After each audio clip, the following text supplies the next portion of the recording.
Welcome everybody. It's Gary and I back. It's Thursday, September 15th, and we're back. What's up? Oh, did you feel that rumbler Tuesday? Yeah. Oops. Apparently these guys did. Yeah. Wow. Oops, lost one too. Oh, poor guy. You were in your office, I understand, so you got shaken up. Oh yeah, we had computers come down, books come off shelves.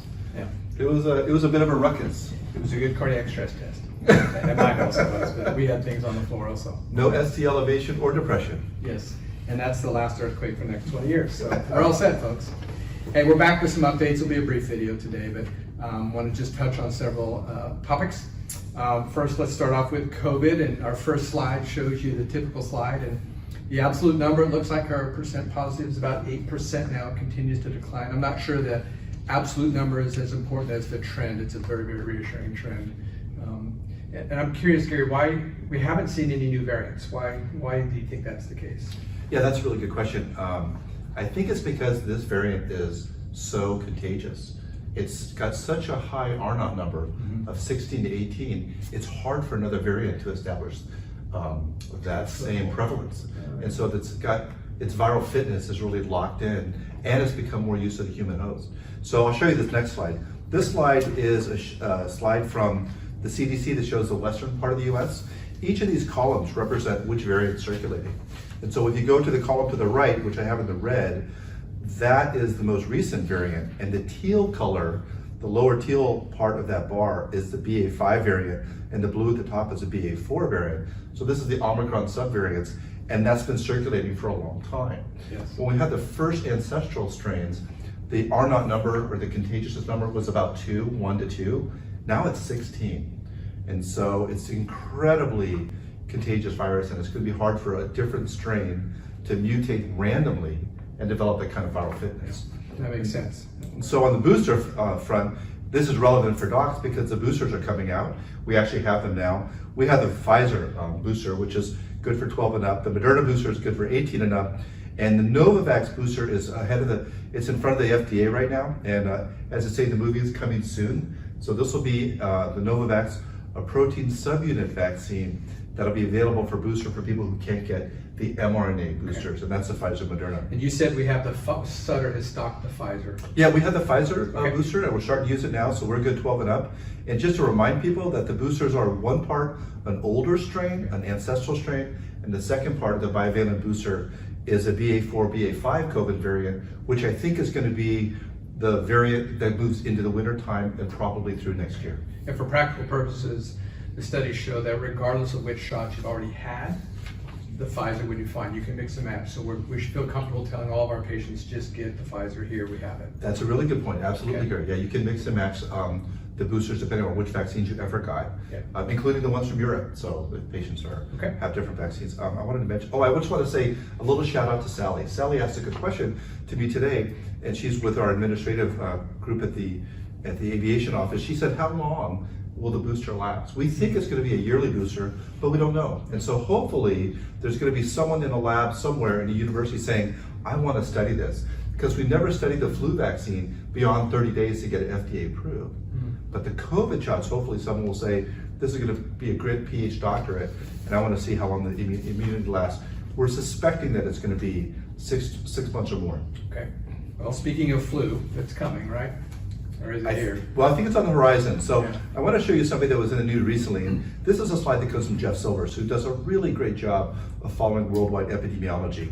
So the World Health Organization looks at different areas. And this is the Oceania Polynesia area, and it strongly represents Australia. So we often look for the Australia flu season in the summertime, which is their winter time, in their flu season time, to see what's circulating there and what's going to come here. And I put here a number of years of the flu season in the Southern Hemisphere. As you can see, they've had their 16, 17 year, 17, 18, and then the 19 year right before the pandemic. That was a big year for them. And then after the pandemic, with lockdown, masking, and quarantining, you see that they, like us, had almost a nil flu season. But last year they had a banger season. In fact, it pushed them after surge capacity. They had a very short flu season, but a very high flu season. And it was really bigger than the previous 3 to 4 years, 5 years back, but the 3 previous flu seasons. So we're bracing for an H3N2 season here. There's a little bit of H1N1 influenza circulating in India, but it's really just a small blip. It doesn't really compare to the H3N2 numbers of influenza A.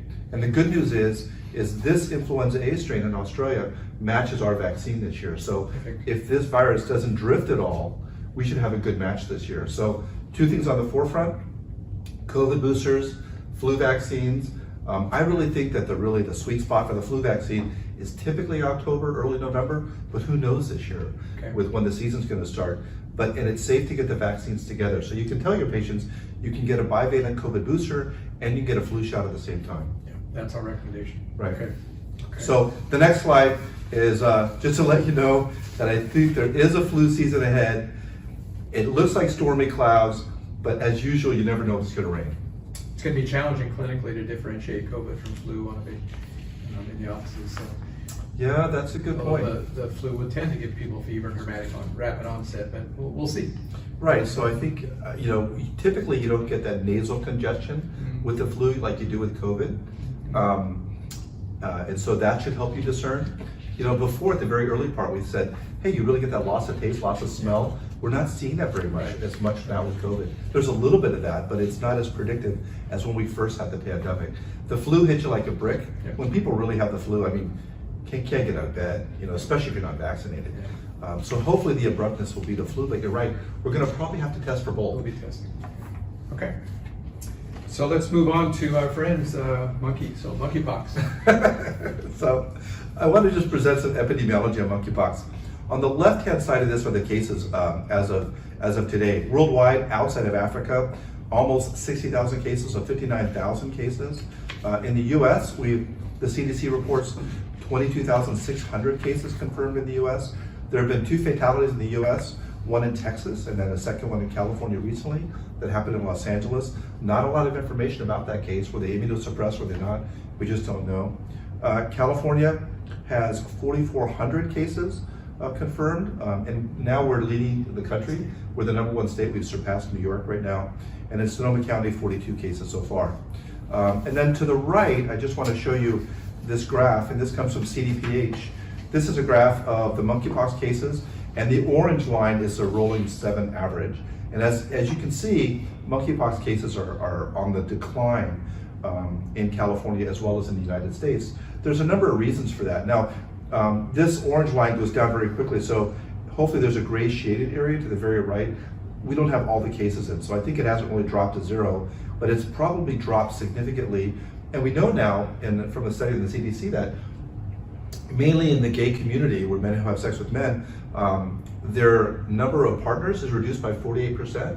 Their number of hookups with iPhone apps is down 50%. So I think a combination of vaccination, combination of communication, and a combination of social awareness and behavioral changes is lowering our numbers. So hopefully we've plateaued and on the decline for monkeypox. I put a little bit more epi slides in here. The next slide just shows you kind of what age groups across the country. The blue bars represents men, so as you can see, 98% are men, and 25 to 50 years of age seems to be the majority of cases. The next slide is going to come from California. This is California public health data that men represent 96 to 97% of cases. Of men, almost 6% are straight, so it's not completely men who have sex with men. And then women represent about 1.7% in California of the cases. So that epidemiology has been kind of stable as such. What hasn't been stable is that there's been a little bit more change in the ethnicity. Early on, this started with mainly white Caucasian men, and now we're seeing more Latino and African American men infected in California as well as in the country. And then new for us, the last slide I want to show you guys is the vaccine slide. So we have added a category for vaccine with a Jynneos vaccine for monkeypox. PEP is post-exposure prophylaxis. So there's 2 categories that we've been doing since the very beginning, PEP and PEP+, and now we've added PrEP, pre-exposure prophylaxis. And I put here the language that we're using in our care team. So people who anticipate engaging activities which would increase their risk of monkeypox. So just like HIV PrEP, And many of those patients in my clinic were teeing up to get this vaccine. And we are giving vaccine now. So we're giving vaccine on a scheduled, in a scheduled format. It's not a walk-up clinic. And we have more access to vaccine. No shortage of vaccine at this point. No, so Sarah Prysock has been really good Yeah. about communicating with public health, and she's repleting our stocks as soon as they start to run low. So we haven't had a shortage problem at all. So thank you to Dan, thank you to Felix, thank you to Sarah and her team for really being efficient with that. And from the clinician's viewpoint, the smart phrase that you and Sarah created has been updated to include the PrEP. That's been in use for a while. And again, we're trying to screen patients who call prior to getting to the clinician. Right, so we've updated not only the information thing, because we had an information thing about Jynneos vaccine and monkeypox. We've also updated the categories for screening. So we promised to make that sure that's updated in real time, and it has been. Good. So if you're using the dot phrases and if you're using the pool to staff message, those are all current. Yeah, and let me call out Sarah Prysock, because Sarah's been a trooper. She's been running the clinics, multiple clinics, and really has been rapid access and really moves fast to get these things available to everybody. Yeah, it's a Herculean task. I mean, behind the scenes, there's so many little details to do. Yeah. And I must say that she's been great about that. And then let me just finish up with our last slide is a reminder that October 1st, we're having our annual bash at Martin Ray Winery. We have a lot of things planned for everybody, but the main thing I want you to know is that today is the last day to RSVP. We need to know how much food to buy, how many bottles to uncork. We have over 100 people already registered to come, but still a significant number of people haven't responded. So again, this is your last chance. Just go to your Outlook calendar and click on the RSVP and yes or no, and how many people are coming. So Yeah, it sounds like a great event. It It'll be looks fun. really wonderful. it'll be fun. Hope to see you there. So thanks for today.